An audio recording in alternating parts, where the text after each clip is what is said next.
Listen up. There's no more excuses. We're empowering those who want the hustle by exposing the status quo. The days of ordinary are over. It's time to crush mediocrity and start discovering your greatest potential. Welcome to the Hustle Nation. To the Hustle Nation. To the Hustle Nation. To the Hustle Nation. To the Hustle.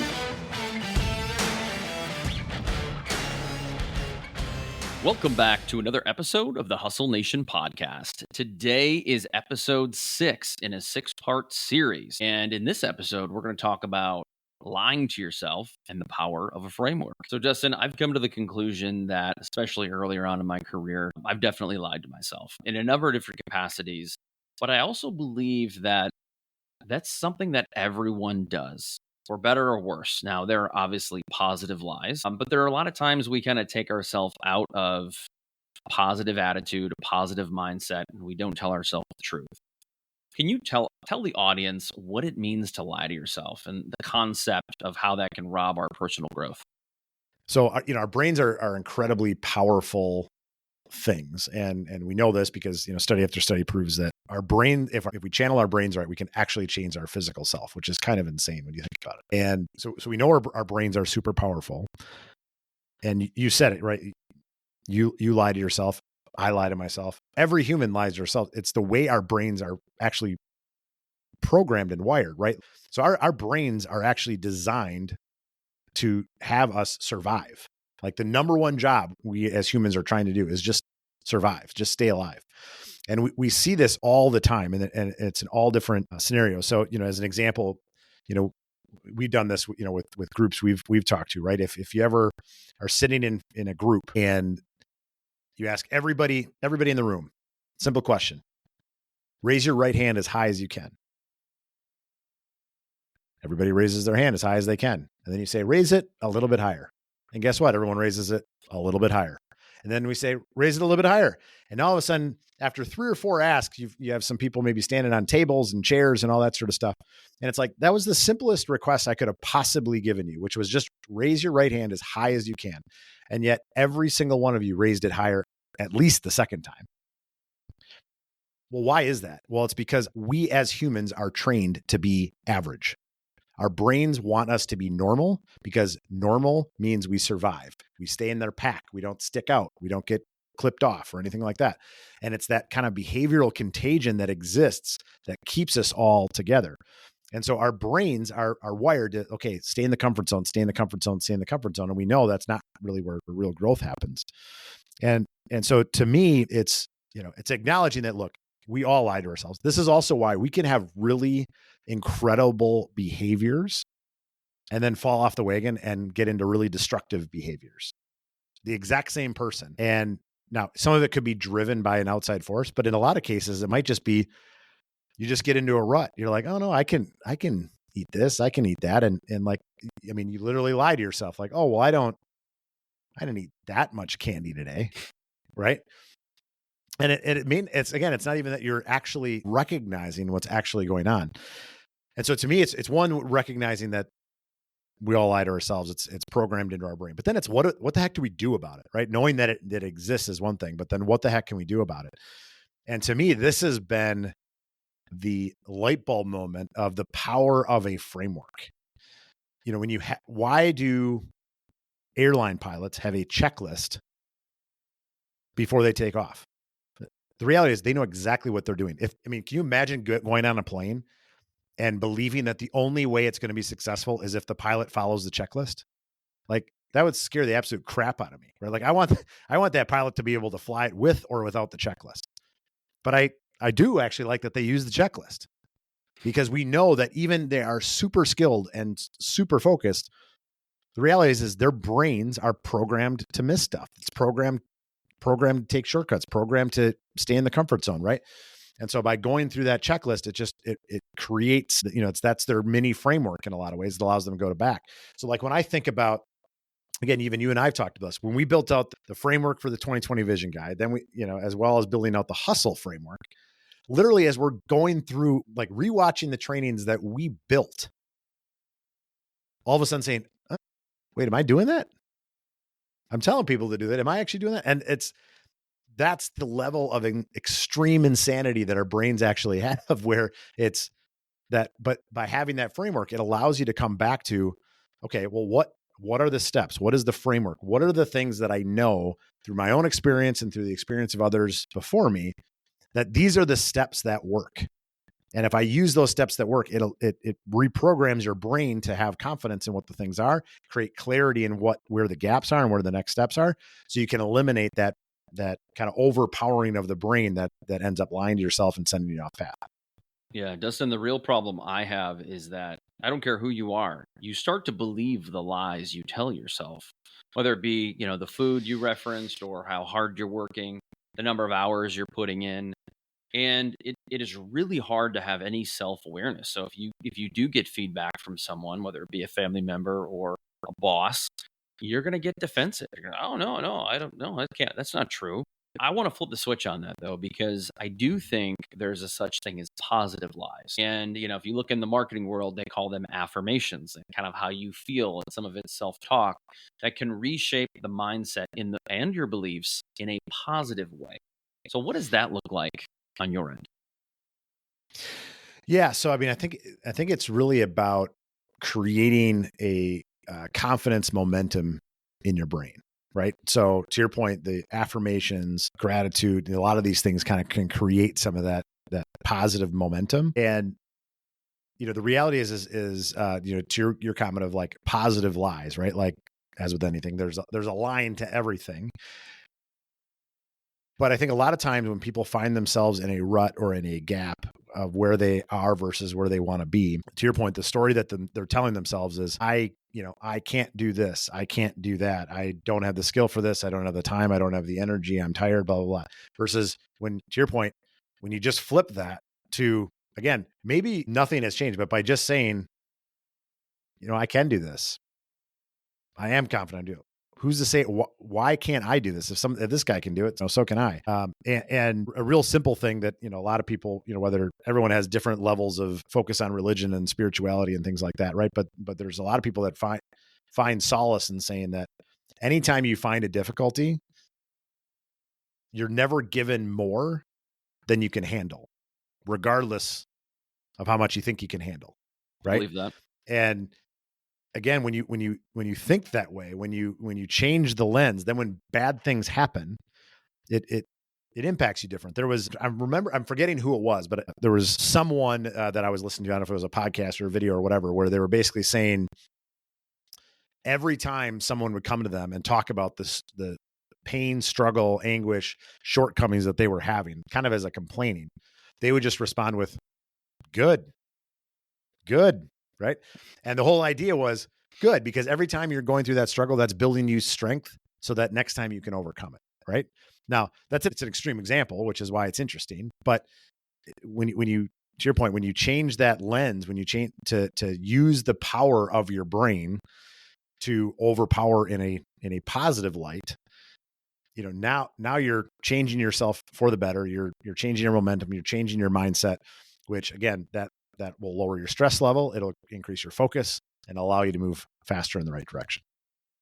One more thing I want to get to on lying to yourself before we get to the framework, and this really pertains to the 2020 Vision Guide, is the role of honesty versus optimism in personal and professional growth. And I say that because one of the biggest components here are the barriers that we write down, which are ultimately just the BS excuses as to why we think we can't achieve a goal. So we've talked about this in previous episodes. It could be, I can't read 20 books a year like you, Chris, because I don't have the air quotes time. And I think it's important to address that with honesty, because so often we do lie to ourselves. But more important, from the self-awareness, I think it's really important to have the self-awareness to then put that into light and say, you know what, I'm going to have some optimism.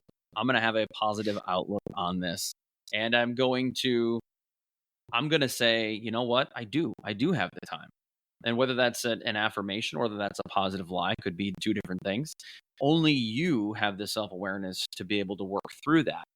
But I think there's a real discussion you need to have with yourself about being honest versus the optimism and looking at some of those barriers. love the dichotomy between the two, because when you think about honesty and optimism, Hold on. Sorry. All right. are good. Yeah. Maybe start over. We're good.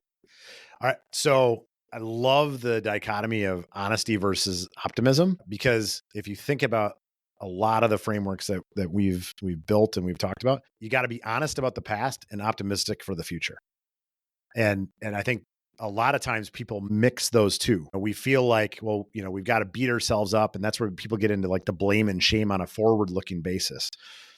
Look, you got to be honest about the past. You got to be honest about where you are. This is where, writing down, this is my current state. This is what's getting in my way. This is the things that I want. This is what I want my future to be. You have to be brutally honest there, because I think, to your point, if you are looking at it through rose-colored glasses, you're not going to be able to address the real gaps that you have, whether that be, scaling up or whatever. But to your point, then once you have that honesty with yourself, once you have that clarity vision, you can really be optimistic to the future, right? Because now you have that clarity, that confidence, that optimism that I know exactly where I'm going. I believe I know exactly how I'm going to get there. And so now I just need to do the work. I think a lot of times when any goal, but I think health is always just kind of an easy one. If someone has ever run a 10K and they kind of fell off the wagon and they hadn't run in a while, it's not really hard for them mentally to figure out how to run another 10K, because they've trained for it already. They know what it takes. They kind of know what it feels like. And so they can be honest about where they are. Like, I can be honest, I haven't ran in the last year and I'm out of shape, and I can't just walk out tomorrow and run that 10K. But I know this is what it's going to take. I know these are the steps, and I have very confidence that this is where I need to go. Well, then now you have that optimism to the future. So totally agree with you that and having that in a system and a process that you can keep coming back to makes it so much easier. I think what you're getting at is the power of a framework reduces decision fatigue and overwhelm. And so with that said, let's get into the power of a framework, because I think, zooming out, we've come this far in the 6 episodes. A lot of people think, I have a plan or a strategy or a vision. Well, all of that actually means nothing unless you have an implementation plan, which essentially what we're talking about is having the framework. How is this shit going to get done? And so let's talk about that, Dustin. What is a framework, and specifically as it relates to what we're trying to achieve here, which is making 2025 your best year ever? Yeah. So the 2 frameworks that we built that have been incredibly helpful for us and for others. The first is the 2020 vision guide, right? Which this is really setting out, how do you create that clear vision of where you're going and how you might get there? But, one that we don't talk about maybe quite as often, but actually the hustle framework, to me, I think then really takes that vision and allows you to actually create that map and that implementation plan to get there. And so for those that have not heard, so hustle, the acronym for us, it stands for hard work, unrelenting, smarter, not just harder, take chances, learn from others, and enjoy the process. And in each one of those pillars, what we've found is that each one of those things, there's subsections, subpoints that allow you to determine what are the steps, what are the behaviors, what are the cheat codes, what are the processes and systems that you can use in each one of those pillars to accelerate your ability to achieve goals in all domains based on that vision that you've set. And to me, that framework, what that allows you to do is it allows you to challenge yourself, to recenter yourself, because there's, what was the age-old quote, right? There's only 2 things in life that are certain, death and taxes. Mm-hmm. I mean, if there's a third one, to me, it's the fact that you're going to fall off the wagon. Like, it just is going to happen, right? Like, no human is perfect. No human is perfectly disciplined. You're going to fall off. But what you're going to find is those that have the most success isn't necessarily that they fall off less. They just get back on faster. And to me, that was, why did this framework even start? This framework started really to be self-serving, right? It was really about, how do we achieve our own goals faster, right? And then you start learning these things, you start putting these things together. You're like, okay. And Chris, as you've talked about, if you look at it through what a framework is, right? A framework gives you the things that have to happen or potentially don't have to happen. but they are ultimately like a recipe. And that, when all of a sudden you're making that pot of chili and it just tastes a little funky. Well, what do? You go back to be like, oh, well, you know what? I didn't put in the noodles, or I didn't put in the beans, or I didn't put in the spices, or I didn't put it this is just ground beef because I forgot to spice it up. Right. Right. But by going back to the framework, that's what allows you to be like, what did I miss? Or what am I missing? What are the things that I can do that can, make it be the best pot of chili that I've ever made? And that to me is the power of the framework, because it overpowers your brain to create that clarity, recenter yourself consistently, so that when you do fall off, you're not off for very long.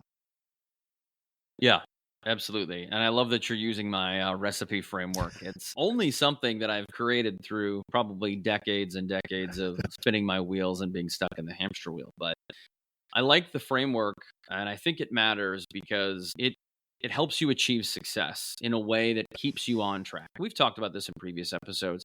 It's okay to have an off day. It's okay to not go to the gym 2 or 3 days in a row. It's okay to have a cheat day when it comes to eating. But ultimately, I'm going to go to an example we really haven't talked about as much before, but you and I have talked about offline, which is the GPS example.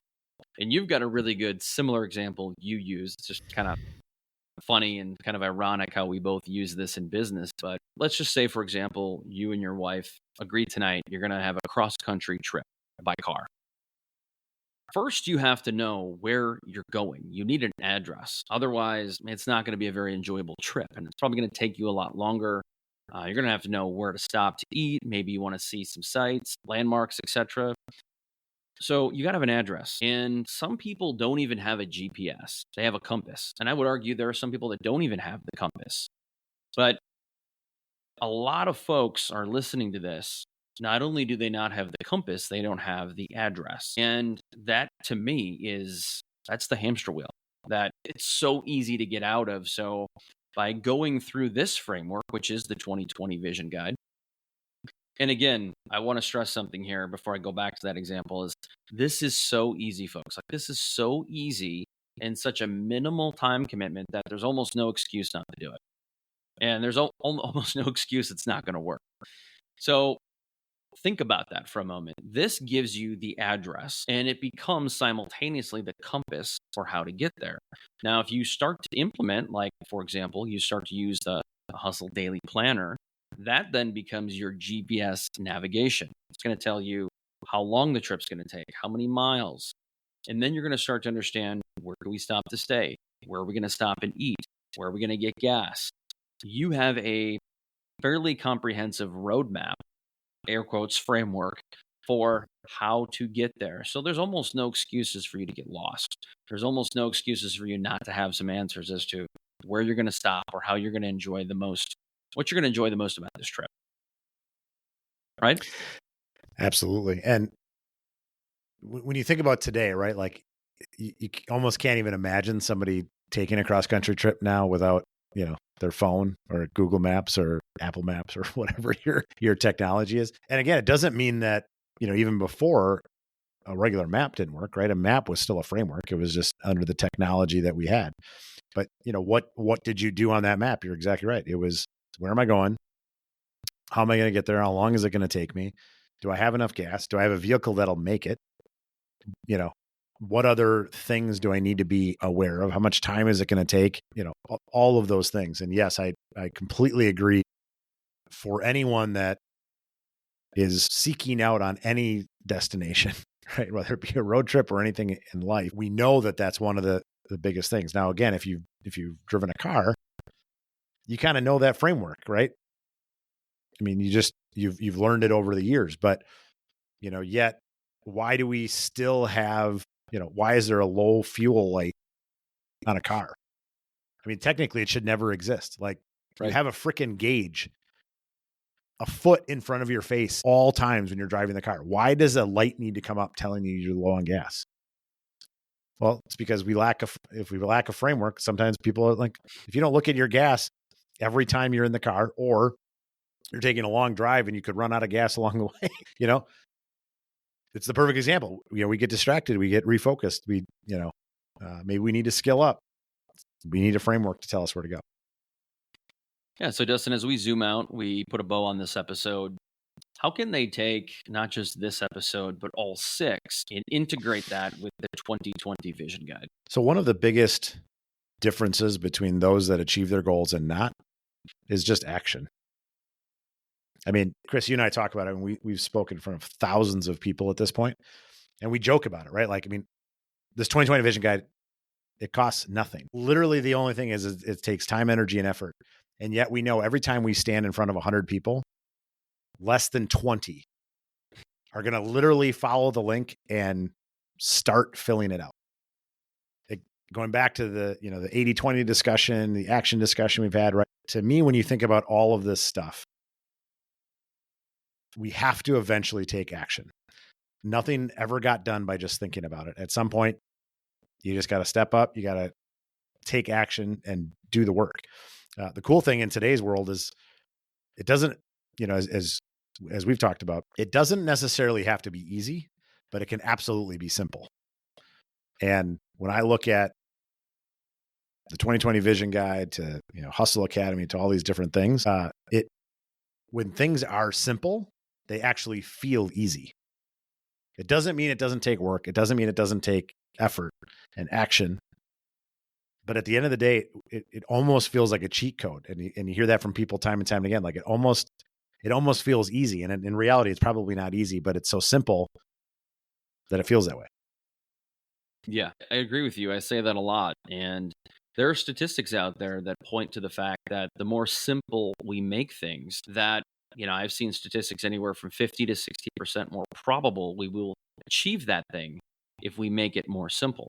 And guess what? We as leaders and entrepreneurs, we make everything more complicated than it needs to be. And a lot of times that all comes from stopping and thinking. We just sit around, we think about how hard it's going to be, what we have to do. Just follow the framework. Stop thinking about it and start doing it. So I hate to steal this from Nike, but I don't really think that's where it comes from, but just do it. Just go do the thing. Go through the framework. What is the worst that could happen? You invest, worst case scenario, 30 minutes. Possible someone could go through it in less time. Doesn't mean it's going to make it more impactful. But I think we have to go through it. And it's not going to give you an outcome. It's only not going to give you an outcome if you don't follow through and create the implementation plan. Dustin, what's one thing you would leave people with, whether it be that positive lie, that positive affirmation, or that one last thing that they just need to go do? Ultimately, to me, it comes with starting with a single step. Journey of 1,000 miles starts with a single step. What is the action you're going to take to get at least one step closer to understanding where you want to go long-term and how you might get there? I love it. I think that's exactly what some people need to hear. And we don't need it to be January 1 for us to have a New Year's resolution or to have a new plan or a new strategy. Every day is a good day to get started. That's what I think. And I don't care where you're at in your journey, in your life, in leadership. Start taking action and start it now. Don't wait to the end of the day. Don't wait to the next day. Start now. And with that said, we thank you for tuning in to another episode. Again, remember, this is a 6-part series. And this is one of those things where I want you to go through and I want you to work on as you go through the guide. I would like you to re-listen to it after you've gone through the guide, whether it be a month later or 6 months later. And then use all of these tools to continue to evolve and get better, because that's ultimately what a strategy and a vision is all about. If it stays stagnant, so are your results. So thank you so much for tuning in. We are always here for you as a resource. And if you haven't already, if you like the show, leave us a review. It takes a couple of seconds, but it makes a huge impact. Thanks again. Thank you for being part of the Hustle Nation. If you're serious about raising the bar in your personal and professional life and willing to go all in on your success, head over to hustleleaders.com.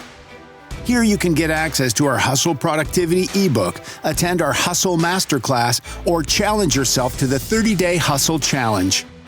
Pairing these tools and training with the Hustle Nation podcast will help you advance to a whole new level. Until next time, stay hungry and inspire those around you to hustle.